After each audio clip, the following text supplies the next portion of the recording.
Veterans lead the nation in homelessness, depression, substance abuse, suicides, and we're right up there in joblessness as well. And after having spent 38 years knowing those youngsters while they served in uniform, that statement was a real kick in the gut to understand what that meant. If you think back, the Vietnam-era veteran came back to a country that was sort of in a frenzy because of the press coverage and political climate at that time. They weren't received well, and that's the reason many of them retreated to the jungles back here. In terms of the Operation Enduring Freedom and Iraqi Freedom veterans, hopefully the education and what we learned about post-traumatic stress from the Vietnam-era veteran will stand us well to intervene much more successfully at an earlier point with these veterans. This last year was a very exciting year as we moved even more aggressively into an area serving veterans. More and more veterans returning home from service, more and more veterans aging and needing different kinds of services.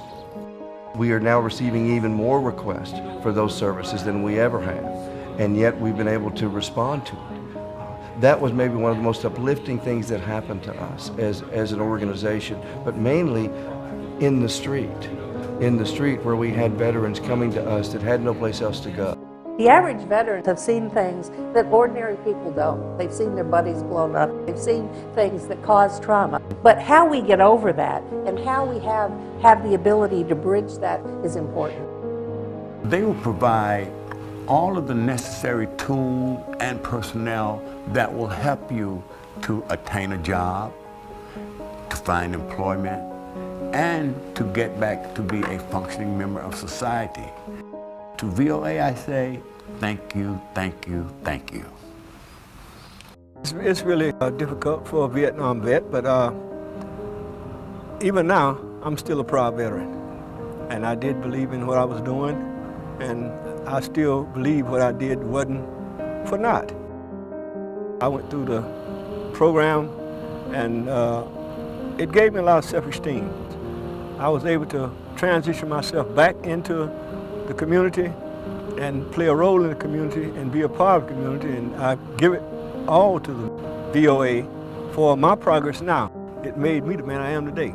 Most homeless veterans facilities provide the basic essentials, some place to sleep and food to eat. Volunteers of America went further than that. They provided them counseling, they provided them assistance to come back into society as a good citizen.